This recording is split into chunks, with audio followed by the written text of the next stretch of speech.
author, both in her field of music history and in the field of higher education. She's the author of 2 best-selling books, Student Engagement Techniques and Collaborative Learning. Yeah, Colts. Collaborative Learning Techniques, now in its 2nd edition. And her books are available in our library. And you'll see flyers for her books on the table with a discount just for you.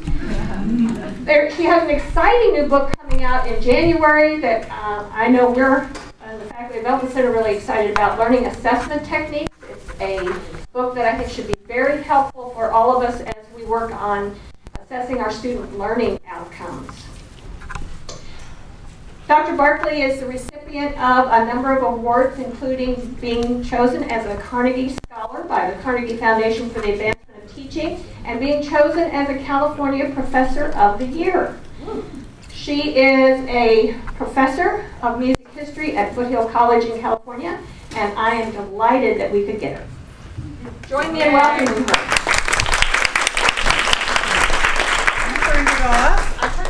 You turned it off. Thank you, Linda, for that very gracious and efficient introduction.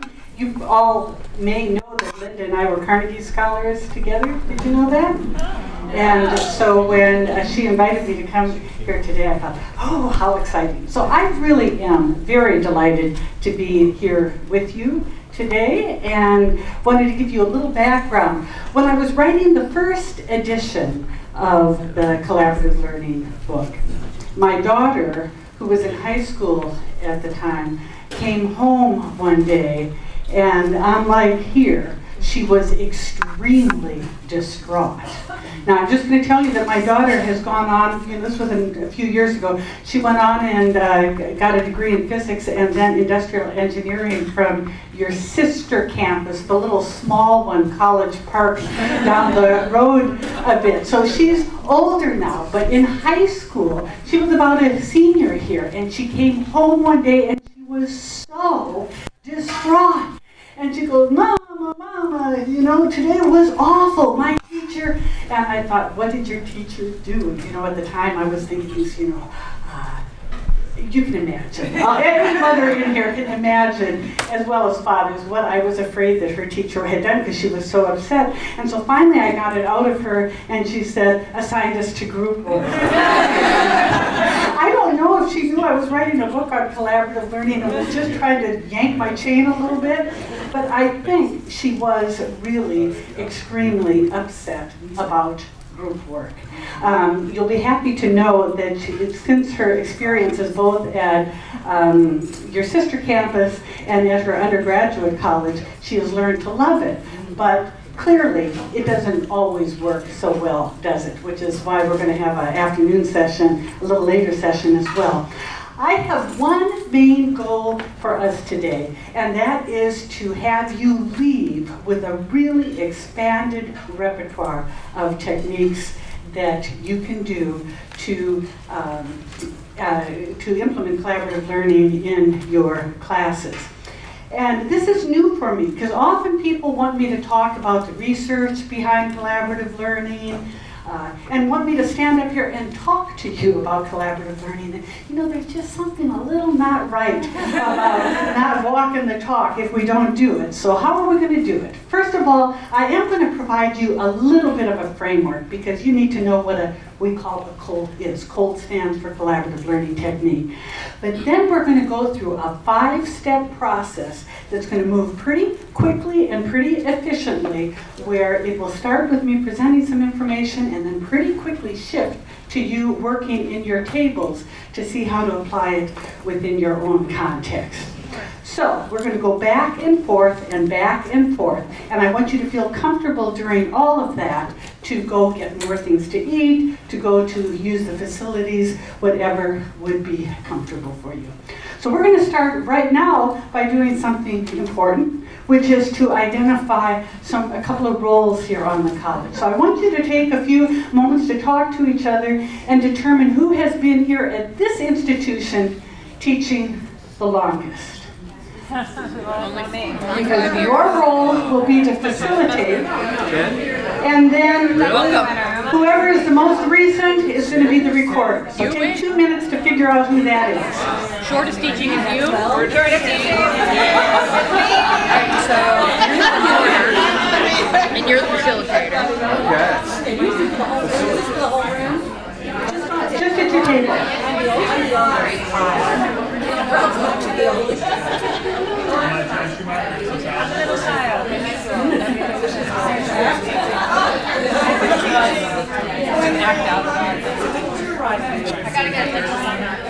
That can be your role.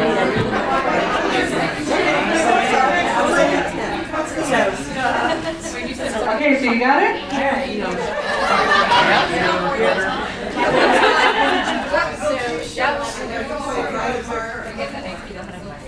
Does everybody, does any table not yet been able to figure that out? Raise your hand. We have a tie. We've been here both for like 3 weeks.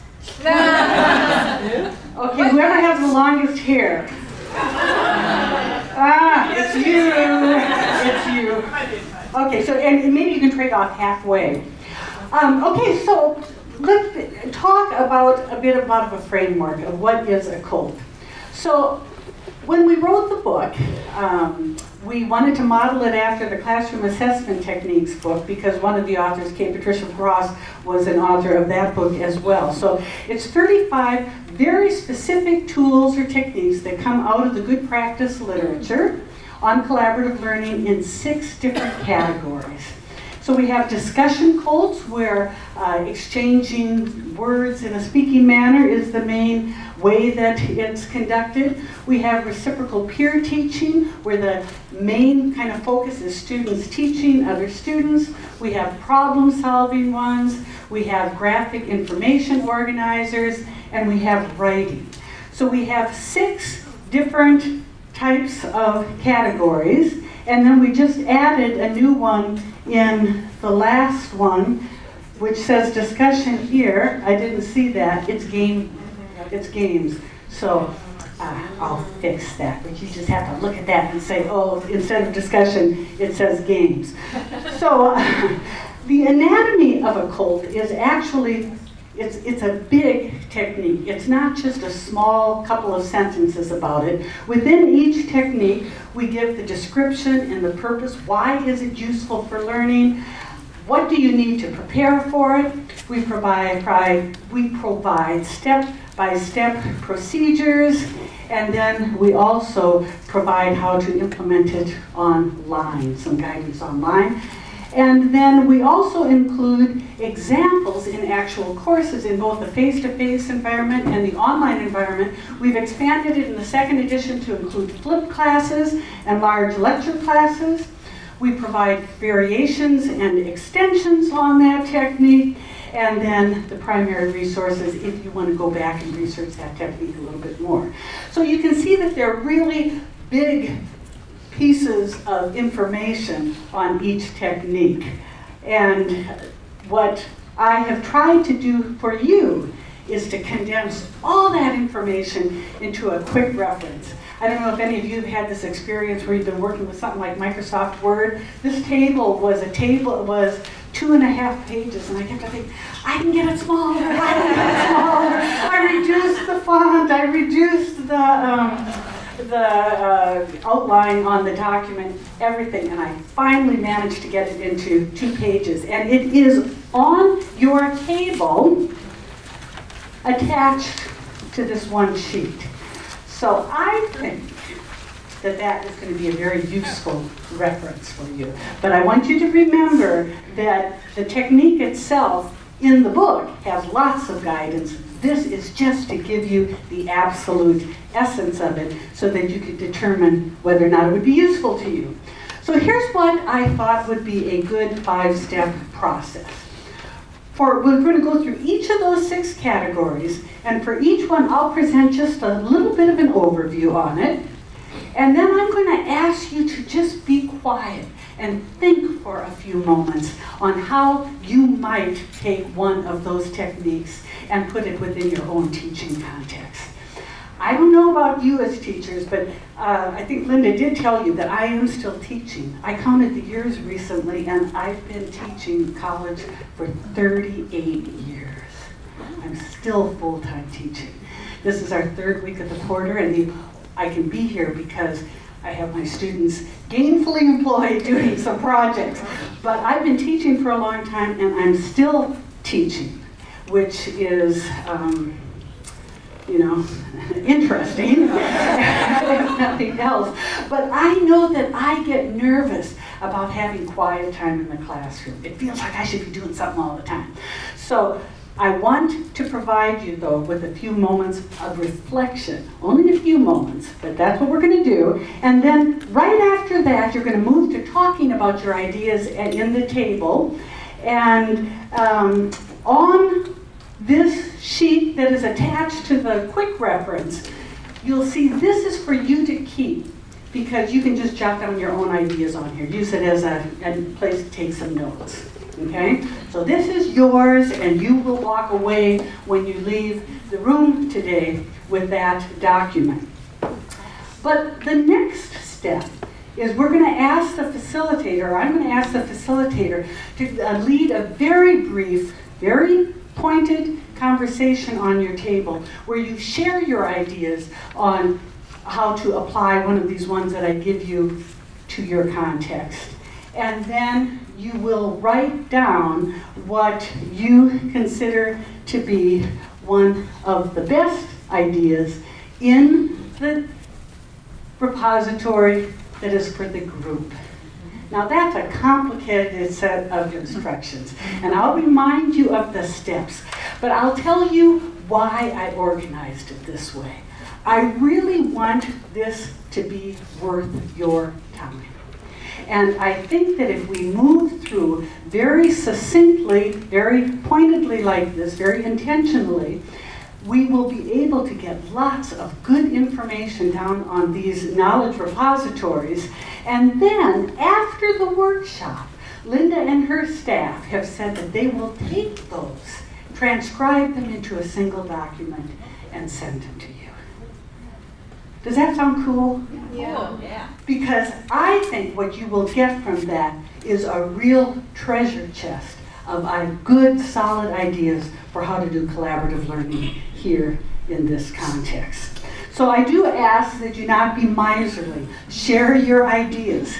Don't hold on to them. This will only be as good as it will be from all of your different contributions to it. So let's get going, unless there's any questions about it. And as we proceed and as we move on to the steps itself, don't worry. All you have to do is raise your hand and I'll come over and talk with you. So the first category is discussion goals. And what I would like you to do is actually participate in one of these right now. It's a Think, Pair, Share, and many of you have used it. But again, if you're like me, you probably don't like imposing a lot of structure on your students. But I'm going to ask that you follow the official structure of a Think, Pair, Share. So what you're going to do is find a partner, and for those that have odd numbers of people there, either just, this is just a quick experience, either figure out how to do it with 3 by having 2 and 1, or turn around to another table so that you can pair up and decide who's A and B. And then A will talk, and B's job is to listen. Don't comment. If you really feel you need to ask for clarification, you can do that, but your primary role is to keep your mouth shut and to listen. We're all such professional talkers. For some of us, it's real hard, but you try and do it. A talks, B listens, and then when I say switch, you'll switch, and B will talk while A listens. Okay, you got it? So we're going to watch a film after this for corroboration or any new insights, but right now we're going to do the Think, Pair, Share, decide who's A and B, A talks till I say switch, and you're going to respond to this prompt at the top. Why is it hard sometimes to get students to speak up in a whole class discussion? Okay? Figure out A and B. This is just going to be 4 minutes. I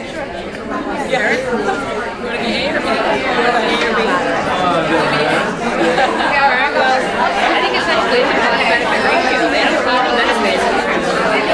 Looking at the whole class because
One of the things that I have to just keep reminding you is we're going to move real efficiently. And I think that for some of these things you're going to think, oh man, I could have talked about that for a lot longer. But as I said, I want you to come out of this just with a real sense, a big cross sense, and leave with a much more expanded repertoire. So, does anybody want to offer a comment in response to the question as why is it hard? I mean, why is it hard to get them to talk up in a whole class? Unprepared. They're unprepared. English might not be their first language. English might not, yeah? People can't understand them. Excellent, okay. Another idea? They're afraid to be wrong. They're afraid they're going to be wrong. Any other ideas? They're afraid that they won't be seen as cool because they actually care enough. One student told me that he wouldn't speak up in class because he was afraid that once he got out of class, he might get into trouble with his peers. I thought, whoa, that wasn't at my own institution, but that was really interesting. One of the last one, Carrie? Sometimes the prompt isn't clear and they don't understand what they're supposed to do. The prompt isn't clear, exactly. Okay, so very good insights. And when we did the first edition of this book, I had a class. And I was doing something with Tom Angelo, who wrote the Cats book, and he wanted a little bit of a film to show what does a Think, Pair, Share look like. So we brought in a television camera, and they did a real quick and easy view of this. And what we did was I did a Think, Pair, Share with the students, and then we also asked students what they thought about it. So I want to share that video with you, but first of all, I'm going to show you this picture of Dolly Parton and explain to you that when you see the film, you will see me with blonde hair. And Linda first knew me with blonde hair, and it was at a time in my life when I was working so hard, I thought, you know, certainly blondes have more fun, and so I'm going to see if that changes it, and of course I was working as hard as ever. But when I went back to my more or less natural color, people used to ask me, did you ever get offended by dumb blonde jokes? And so Dolly Parton had a great response. You know, she's one smart woman, but I look at that wig and I think, what was she thinking? Well, I look at my own blonde hair and think, what was I thinking? So her response when someone said, do you ever get offended by dumb blonde jokes? She says, I never get offended by dumb blonde jokes. First of all, I know I'm not dumb. And second, I know I'm not blonde. So, you're going to see me as a blonde, but watch for what these students said about Think, Pair, Share.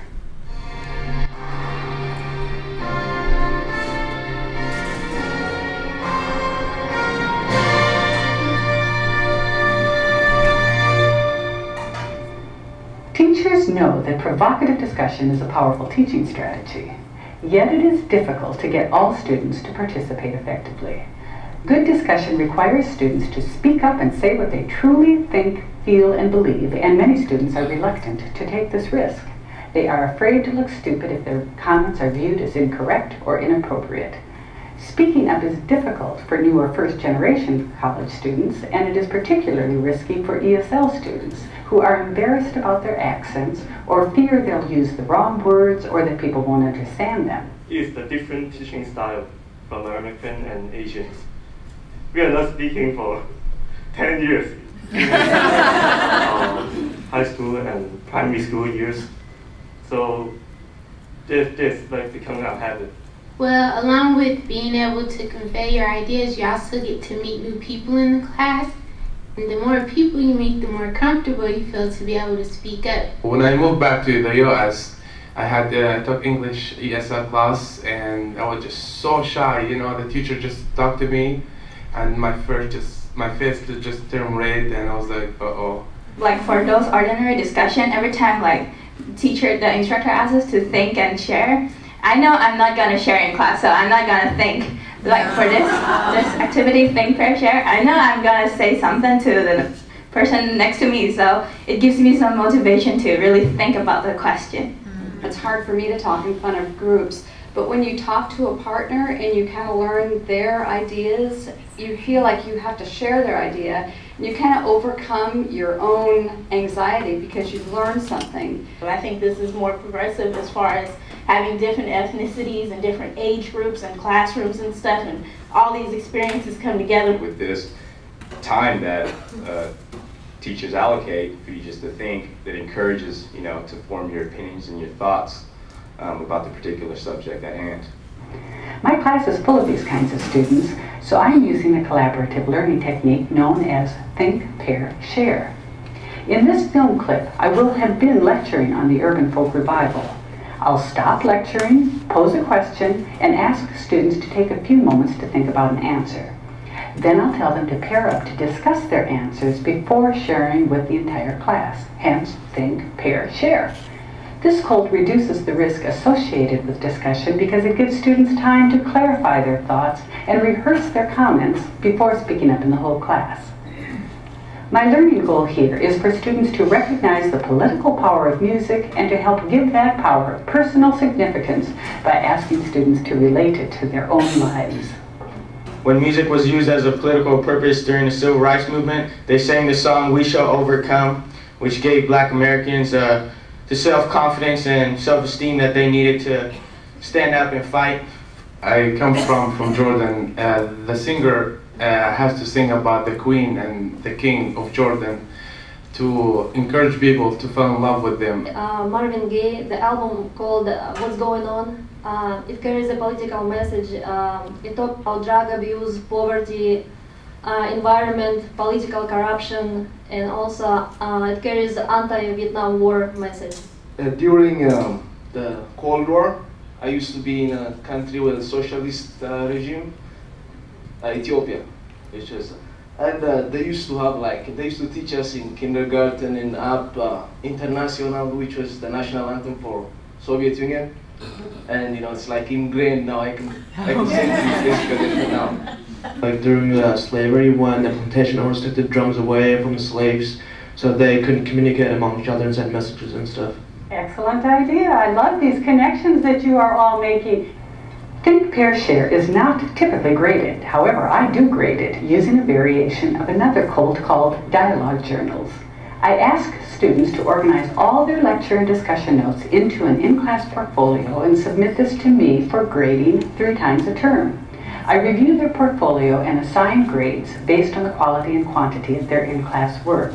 For example, for Think, Pair, Share, I read what they wrote regarding their own thoughts as well as what they learned from their partner and the whole class discussion. It's an excellent way to meet women because then you get to know them, you know, do a little group study with them, and maybe later on you get to hook up with them later.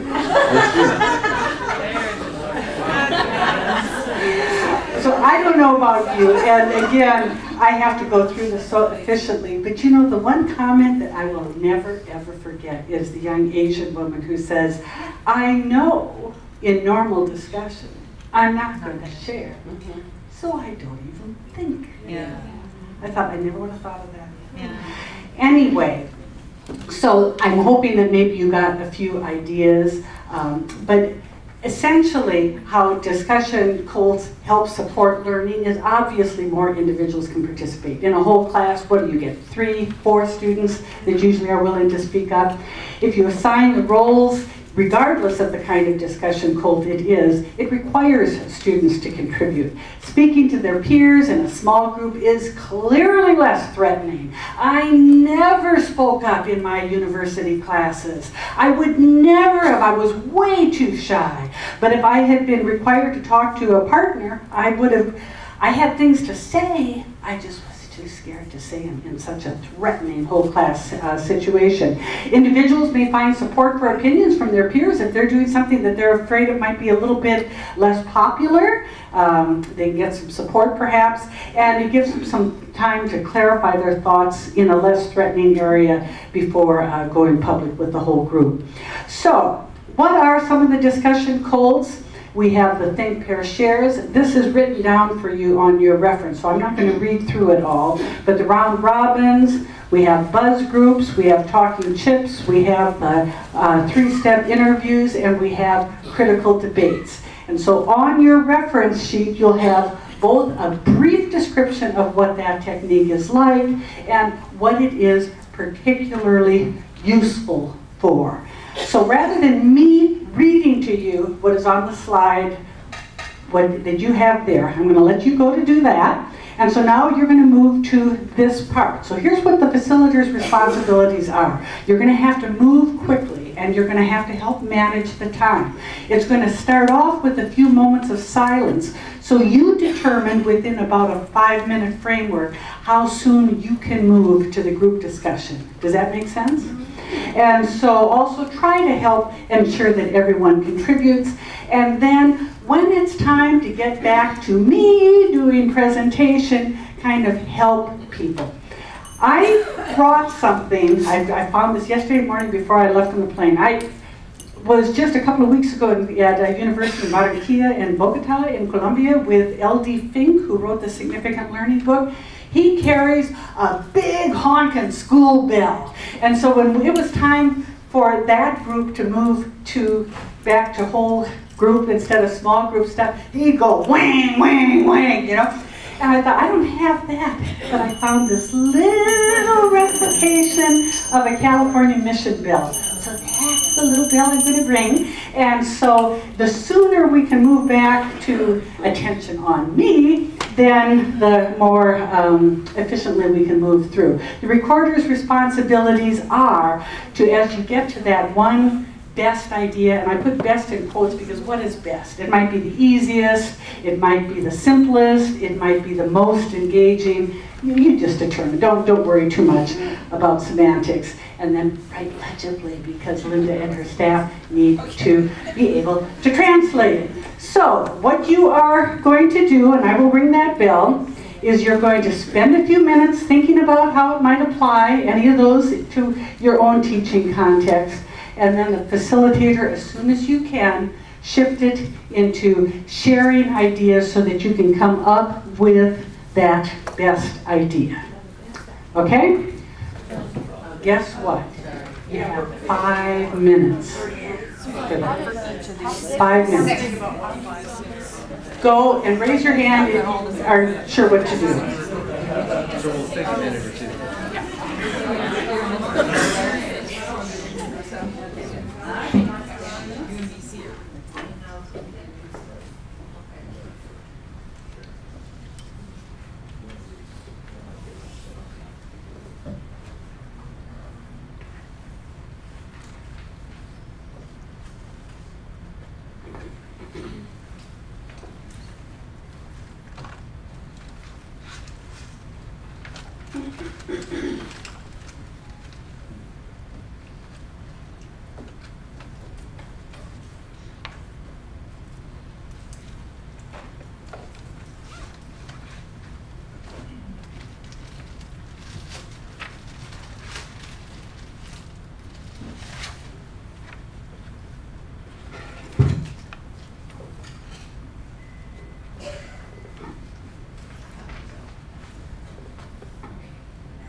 I'm Crystal. Any thoughts? I don't know if I think what we've actually used, but any thoughts?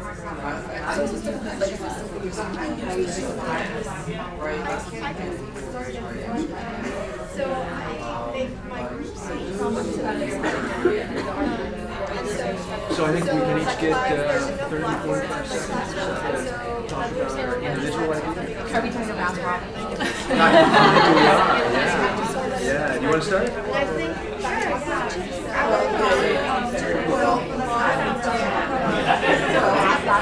think leaders are always thinking that and so if I think that then even if we don't know what to because you're not embarrassed because it's kind of like embarrassed because it's more for the others that you can't control, but that way it forces everybody that I think it's for sure with what we're doing. Like, I'll have an idea and they already have a group. question, so I tell them to talk for like a minute or two, and then I come back and answer. So I'll have like one question, but I really like to round robin podcast. And I know like more podcasts too, maybe like 25 rounds. I have like 4 people, and then it's just I'm always trying to find like you gotta get it out. I don't worry about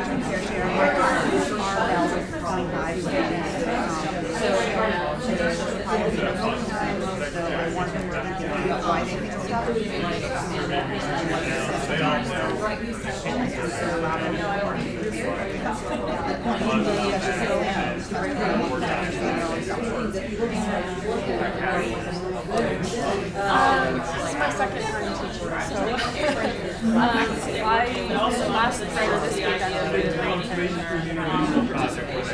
assignment, I had to go through the assignment and think what my priorities putting together a group assignment. It was really frustrating getting like just a few students together and they don't talk, and so I really like the talk groups because I'm a number of students, or I have about 5 students that my literature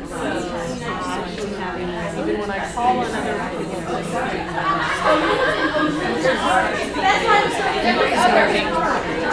getting them to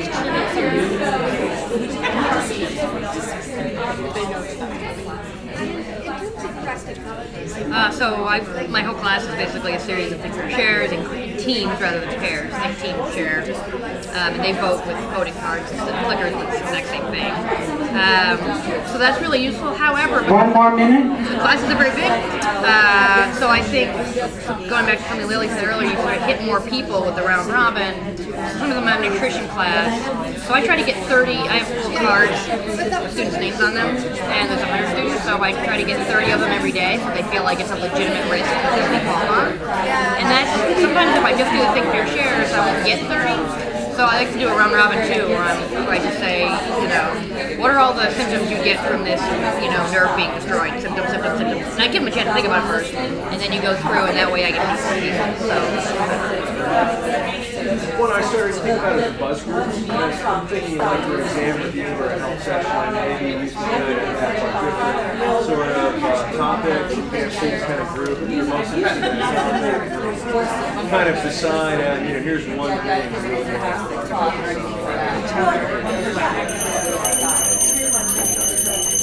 think it helps each other. Here's your alarm.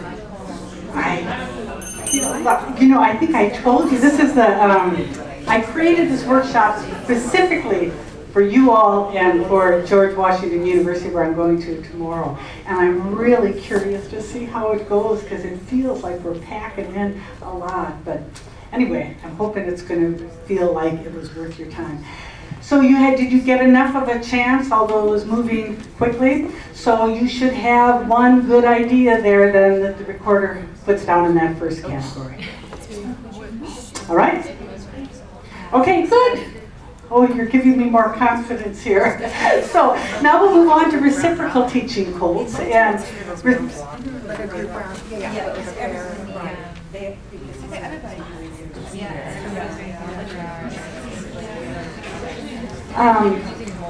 one of the things, if I can have your attention back here, please. One of the things that I do in my own classes is I don't allow talking while I'm talking, and it's because students have come up to and told me, it's really hard for me to concentrate when I'm hearing somebody else. And I don't know about you, but if you've ever been in a session where the speaker is speaking and the people at your table or someone next to you is talking, it's really distracting. So we're going to move back and forth on this real quickly. So I'll give you a chance to talk in just a minute, and if you please not talk while I talk, it'll just make everything go much more smoothly. So here's some ways that reciprocal teaching helps support. Again, it requires students to be active rather than passive. Students, at least the belief is that they must understand the subject well enough to be able to coach others. Reticent or slacker students have a role that they need to play, so it doesn't allow them to be reticent or to not participate. And teaching helps students synthesize, clarify, and rehearse their ideas. I'm sure you have experienced, like I have as a teacher, I sometimes don't really learn something until I've been required to teach it. Once I teach it, if I teach it well, then I really understand it. So we have a number of different kinds of reciprocal teaching codes. We have the note-taking pairs, the learning cell, fishbowl, role play, jigsaw, and then test-taking teams, which is actually one of my favorites. So now that you know the drill, this should go fairly easily. You can take a few moments to read through this and then share at your table some of the ideas that you might have for it, and then get a good idea and summarize or synthesize it into the table knowledge repository. Make sense? All right. Then, again, about 5 minutes on this.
No, it's so worth it. Yeah, it's so worth it.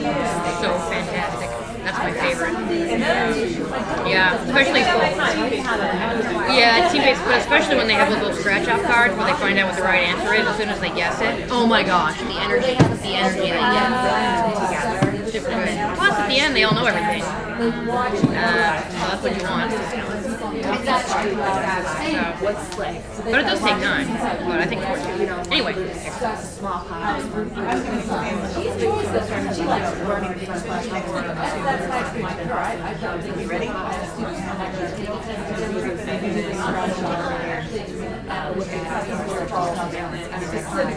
I've heard that works well. I've never done it, but I've heard it. I like the idea of the note-taking pairs being followed by the grades. It's in the reflections like, oh, class. So I think if they had that and then talked about it together and then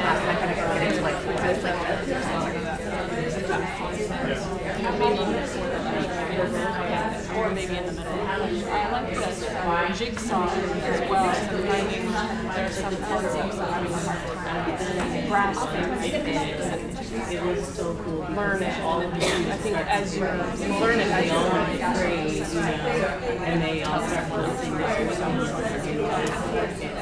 Okay. Yeah, I'll go with test-taking. So that's something I tried starting last semester in engineering class. Students test individually, and then later a similar test over this a little bit modified in groups. And my idea was that they would revisit when maybe they didn't understand, maybe get some kind of instruction. And then they see what they have. What do you think's best? Well, Lily hasn't talked. One more minute.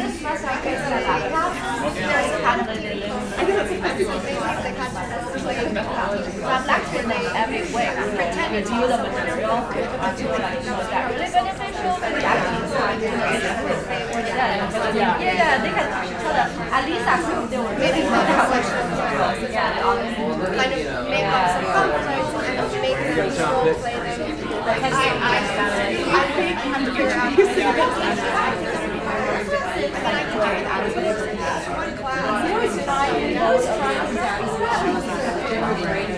For me, it's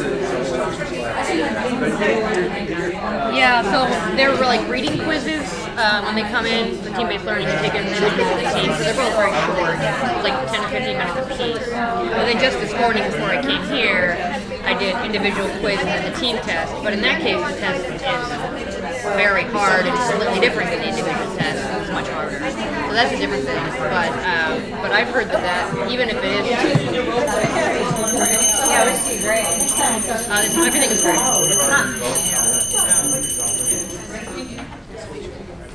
You guys are so well-mannered. I had a group at a university that I won't name that got progressively more and more out of hand.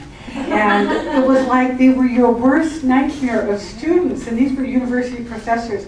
So finally I told them, stop and channel your inner adult. Oh, they were driving me nuts. I completely lost control of them. So I hope you got some ideas down here, and I wanted to suggest an alternative way of approaching it. Instead of having the poor baby having to summarize it, it might work for you to have whose idea that you're thinking would be good to write on the grid, for them to write it themselves, because they could maybe capture the nuance a little bit more than the summarizer could. So I'll let you determine that on your table, how you want to proceed. Okay, moving efficiently to problem-solving, Colts. So obviously, problem-solving is at the core of just about all of our disciplines. And whether they're simple, straightforward problems with correct answers to really messy problems, all of us solve problems in one way or another. Presenting problems that are challenging but still solvable in some way has been determined to be quite motivating to students. And I think it's McKeechee who looked at a bunch of research and determined that knowledge that is learned and used in realistic problem setting context is most likely to be learned at a deeper level and to be remembered. So they're good approaches. So here are some of those Colts. There's the think aloud pair problem solving. There's send a problem, which we're going to do in the next half of this session. Of course, there's case studies. There's structured problem solving. There's analytic teams. And let me just describe, for example, an analytic team. Now, I've had it in my classes where we've been watching a film, and instead of having everybody watch the film and everybody have to do all the same things, I tell like one student, you're responsible for looking at how the visual use of images supports the theme. You're responsible for looking at how the music supports the intent of the film. You're responsible on the dialogue so that they have specific places to focus, and then they share their results when they're finished. And that seems to be quite helpful. And then there's the group problem solving. So you know what to do. You take a few moments to reflect on it and then share your ideas for this, and again, get the best idea. And again, about 5 minutes.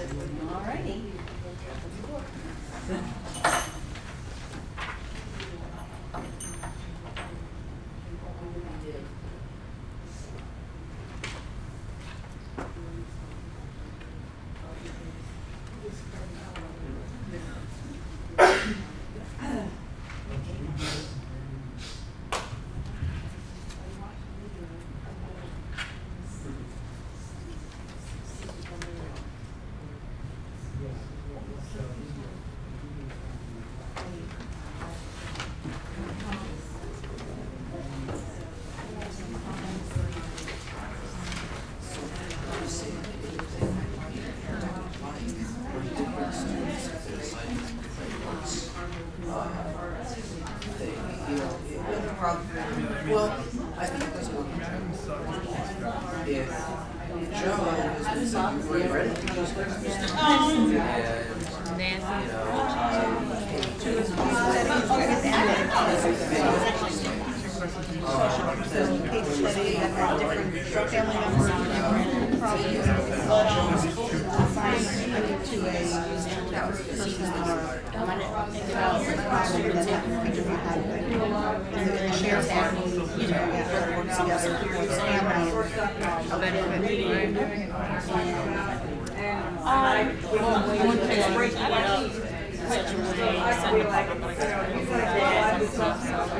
Like I'm thinking like certain times I would limit something in 4 different ways, or doing part of the case study for different theories and each research tackling it and then having a talk about how to synthesize whatever that's the whole point, but I definitely see it with the visions of reality and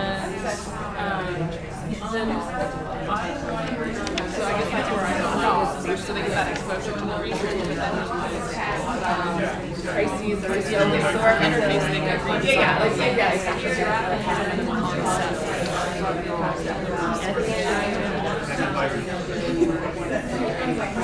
I use case studies just at least in physiology. It's really useful because students can like learn it all theoretically and then they clearly have no idea what it means for real life, and so I think having a case study is really important. It hits all those high Bloom taxonomy things, analyze applies. So I think, and the students like it, especially if they're medical. They love medical things. Or say case studies too. Done a little bit. I mean, some complex problems that we saw. Like I don't know how I would apply it, but it reminded me of how we read a problem so we can with it. And so the first time we read a problem, I don't know what it was. The last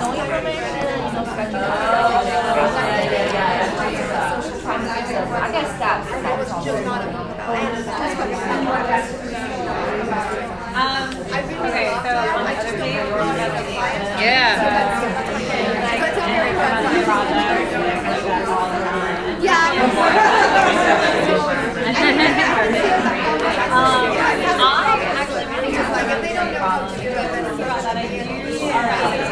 But I think a lot of like, I just need to I've been trying to find a way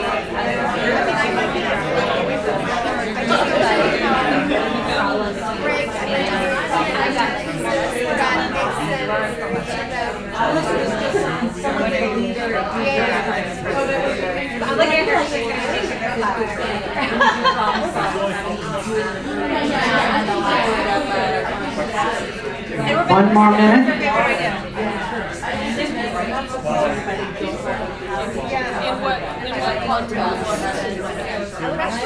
Realistic context. I think it's applying to real world situations.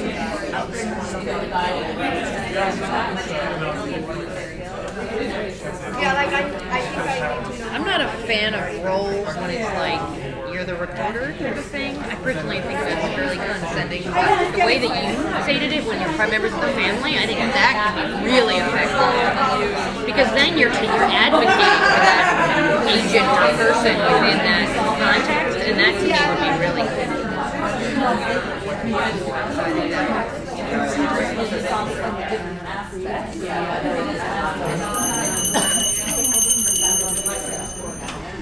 Okay, you know, I've overheard some conversations, and I want to make do one quick point and then give you another example here.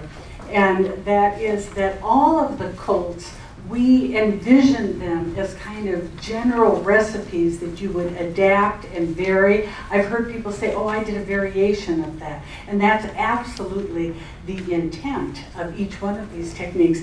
And a variation that I saw that kind of merges a number of the problem-solving ones that was very effective in math was this, that the instructor gave all of the groups a set of solved problems, and then they had to deduce the problem-solving process. Then the second round through, they gave them the problems that were solved, but there were errors in them, and they had to find where the errors were. And then the third time, they were given problems without a solution, and they were told as a group to solve the problems. And then the fourth time, they have to solve them as individuals. And so it scaffolded the problem solving process in a way that I thought was really effective. Okay, so our fourth category is graphic organizing codes. And this is not one that many people think about, but especially in today's very visually oriented culture, the use of graphic organizers, compress and focus data that just makes it easier for students to grasp. Single words or phrases help visual learners. When I talk about student engagement, I have a slide where I say, you know how to strike terror and horror in a student within a nanosecond? It's showing them, and then I just have something covered with words. They're not a reading generation, really. You know, and it doesn't mean we don't have to have them learn how to read and read better, but this kind, you know, it's what is your goal? Sometimes you can't take on the whole of education. You need them to learn certain things quite specifically, and this might help. Information arranged spatially helps students discover patterns of relationships that are sometimes very difficult to convey in words alone. And finally, the interrelationships of the parts and the whole help students view information at both the macro or holistic and the detailed levels. Now, we have a bunch of different ones. There's affinity grouping, the group grid, the team matrix, the sequence chains. But I want to show you how I used it once in my own classes. Again, this was at the request of Tom Angelo. So it was the topic within my music history course was the blues development, and students were just getting overwhelmed with all the, you know, which blues artist was during which time period, what did it sound like, what was the characteristics of the music, was it acoustic, was it electric? So I created this little grid, and I made a game kind of out of it, and I'm going to show you a film of it. But since you can't quite see it so well on the film, here the first column was the basic periods in which the blues had developed. Then the next column was the style characteristics. What did they do with rhythm that characterized it and made it separate from other kinds of blues? A couple of sample artists. And then I would play a piece of blues that they hadn't heard before and say, okay, which one is it? So this is how I did it. Could I ask you to turn off the lights in the back there? Just flip up those two. And you'll see this explained in here, and see if it makes enough sense to you. Sorry for the cheesy copyright-free music.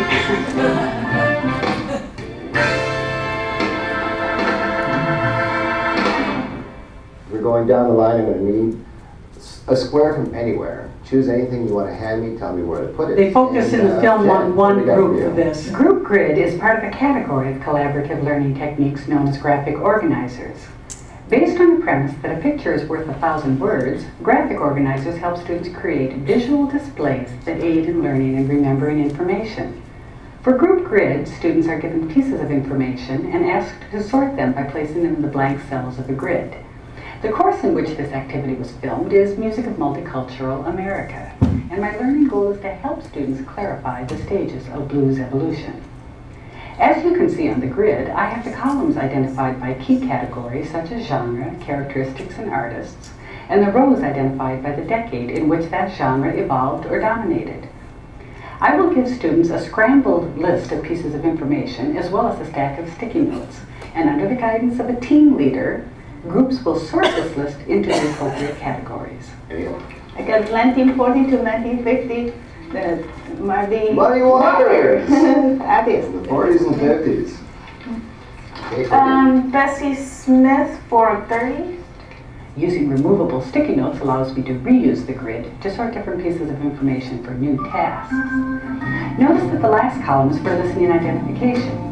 Here I will play a series of recorded examples and ask students to apply their theoretical knowledge to identify the genre of an example of blues that they have not heard before. Number one, 1940, full consensus on that? Alright. There we go. It's a fun activity and makes me remember easier than note-taking or lectures. Not just boring reading. You can visualize and it's also like a competitive. It put a lot of animation into the learning process, and usually I would go through sensory overload, but this really helps a lot. Plus the visual aspects of this, okay? It's locked and loaded a heck of a lot of information in my head. It was fun. To assess and grade the grid, I first determined the number of correct answers using my own chart as a reference and multiplied that times 1 for the team score. I give each facilitator 10 points if he or she has generated good team participation. Each individual student has their own color of sticky notes, so I count those per student and multiply that times 2 for the individual score. So for example here, red has 8 points plus the group score of 20 for a total of 28. Pink has 6 individual points plus the group score of 20 for a total of 26. And orange has 10 individual points with a group score of 20 for a total of 30. So, okay, I'm going to stay during the 10 minutes and I'll answer any questions, but I think you probably have a quick question. I'll try and answer it quickly. Yeah, when do you do the grading? You take it? I just had a little note sheet and I walk along and I see the sticky notes because each student had a different color, and so I've got their list and I go doot, doot, doot, doot, doot, doot, and it goes very, very quickly. Okay, you know what to do. Group or graphics. Thanks. Okay.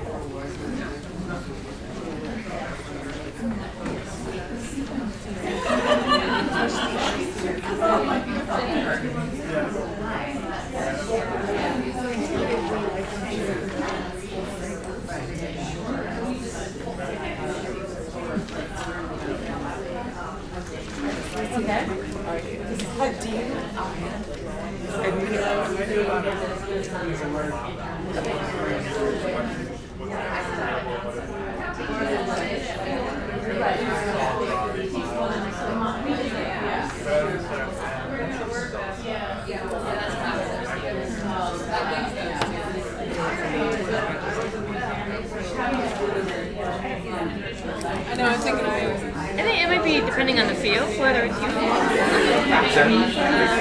think one that would be really useful in my class.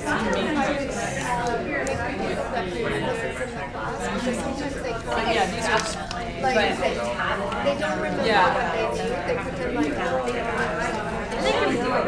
Sometimes it helps with the big picture. Again, I don't know if it depends on the field, but students in arts and biology, they often get bogged down in all these details, and they don't have any big picture. I do one, I do them all the time. I do categorizing grids, a particular type of thing, where I have them, like, it'll be like this, and it'll say, like, arteries, veins, and then down here it'll be like, spurts to the ceiling when you get cut, deeper in your arm, and then they can check which one applies. And I think it really, I do it early on in the unit, before we get to more hard things, and I think it just gives them some clarity before they know much. They're like, oh right, okay, so now they can picture that arteries are really deep, the things you're looking at are veins, and why are arteries deep? Because if you cut them, they would spurt to the ceiling, so they're kept hidden, it just gives them a bigger, right, so then later if I say, what happens to Mr. Smith when his arteries are too dilated or something, that they can do that better, because they can sort of picture what's going on. So I think it helps organize information, but maybe that applies more to fields where there's a lot of information to organize in that way.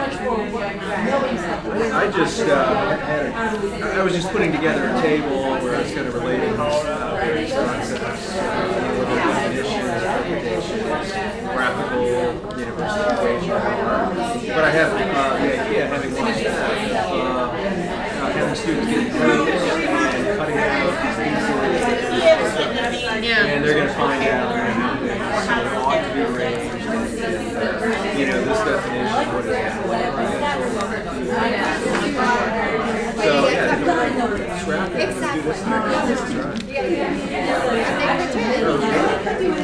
a related thing is to put things in order, like sequence. Okay. And that's something that I use a lot. You can see how important it is to, I mean, I've worked these out at about 10 minutes apiece, but it moves quickly, doesn't it? Maybe a little too quickly, but when I had thought how I'm going to cover all this, I thought, wow, can we even do it? And I think we are, although it will feel intense to you. So the writing holds. There's the dialogue journals, the roundtable, the dyadic essays, peer editing, collaborative writing, team anthologies, and a paper seminar. I want to just describe very quickly to you, because in the Think, Pair, Share, I said I assessed the Think, Pair, Share through a dialogue journal. This has turned out to be the best thing in the world for me, and I want to show you how I did it real quickly. I organize all of my classes into base groups because now they're too large, and I don't, you know, so they've each got a group that that's the group that they sit with throughout the whole term, and when we go to small group work, when we go to discussion, they go immediately to that. I started this in-class learning portfolio concept quite a while back, and at the end of each day, so they take in their notes, they take the lecture notes, they summarize the discussions, they summarize anything from their small group work, and then I set aside 5 minutes at the end of every class session where they summarize the main points that they want to remember after the class, connecting it to the prior class. I used to read all those, and in that Think, Pair, Share thing, you hear me say, I collect all of these 3 times a quarter, and I thought, man, that is so 1995. I am so not doing that anymore. But what I do is that I have all of each base group turn over at the end of the term, one time, all of the notes from another base group. And each base group evaluates all of those of another base group. And I give them a nice big rubric, a clear cover sheet, and they do it all the last time we meet in class. So it works really well for me. That's a variation of the dialogue journal. So, you know the routine. We've only got about 4 minutes on this one rather than 5, but see what you can come up with in terms of writing.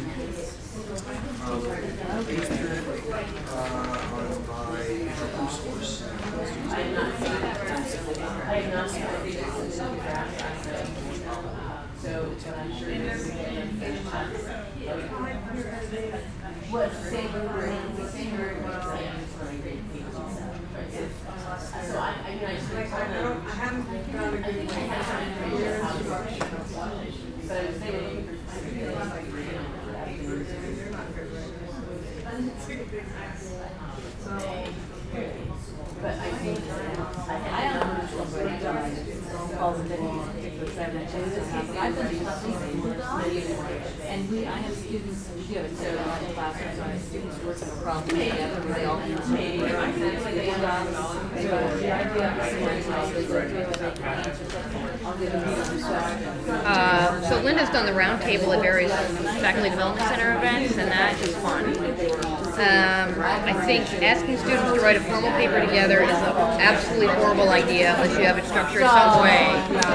Otherwise, one student does all the work. But peer editing, students will generally write better for each other than they will for me. And then by the time I get it, it actually doesn't suck. So I do think that's a good idea.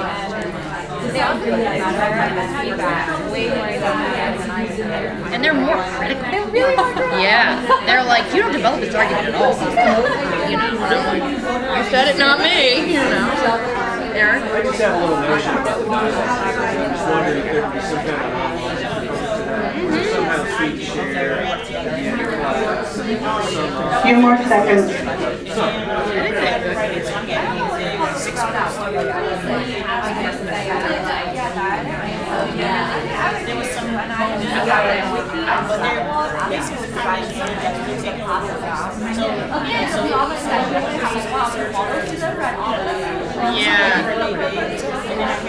Okay, so we got to move on.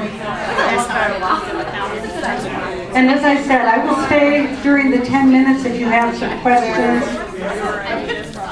I overheard someone say, what about the quality control on a dialogue journal? anyway, so I'll answer any of those kind of individual questions afterwards. So finally we have gaming cults. This is one of the newest categories. Some research recently was that 91% of adults in the age group that are becoming our students play games. I think like, no, duh, I'm surprised it's not 100%. On the plane I see 2- and 3-year-olds and 6-month-olds playing on the iPads. Games can be fun and less threatening than other forms of instructions. And depending on how you structure them, they can help students learn and practice, refine their problem-solving skills, and they have built-in assessment mechanisms. So we introduced a number of different types of games that have been used in academic settings. And one of the most common is like a scavenger hunt, and I know my co-author, Claire Hull Major, uses that in her online classes, and I've seen it used in art. So you know what to do. See if there's any of those that fit with what you might be able to do. And since I like to end up on time, you've only just got a few minutes to kind of look at it.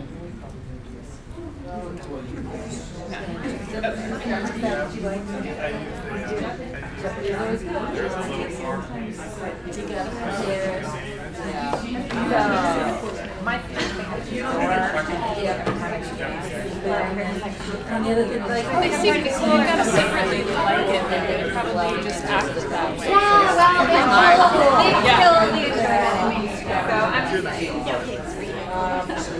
I have a book recommendation, so related to that, there's a book called Minds on Fire, which is about this teaching technique called reacting to the past, where students take on these roles. And it has to do with how students are all gamers now, which I'm totally, frankly, not susceptible to that argument. I don't think 6-month-olds should have iPads.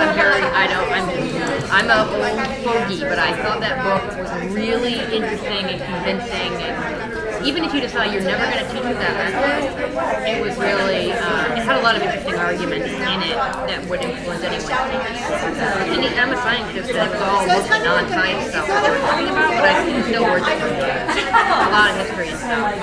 It's really well written. Mine's on Fire. Yeah, and you want to borrow my copy, you can probably do. Linda probably has one too. You borrowed mine? Yeah, you want? Yes, you can. Yeah. Yeah. Great.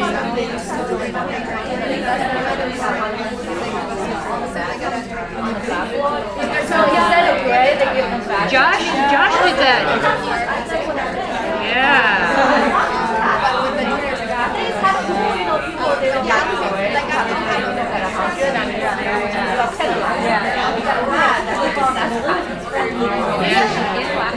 Yeah, you can give it, yeah, it's part of Blackboard now that you can use that. Yeah.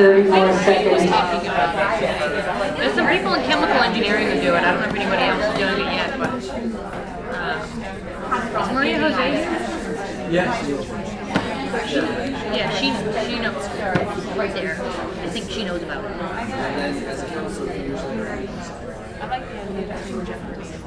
Okay, you're quiet enough. I'm going to ring the bell. Yeah, because I'd love to hear your ideas, and so I'm really looking forward to reading the knowledge repository myself. My main goal was to give you an increased toolbox of some ideas that you could use. And I thought I would just close with a few quotes about collaboration. Thoreau, it takes two to speak the truth, one to listen and the other to hear. I liked that one. And I'd never known that Isaac Newton was the source of this one. If I have seen further, it is because, or just by standing on the shoulders of giants. And then this one I just found last night. We should not only use the brains we have, but all that we can borrow. And Linda's and my experience with Sodal was so much about that. We're accustomed to working independently in our classrooms, and the more we can share and build upon each other's work, the stronger we will be. So please give a round of applause to our facilitators and our recorders. And I add my thanks to you and the Faculty Development Center. And it's 1:20.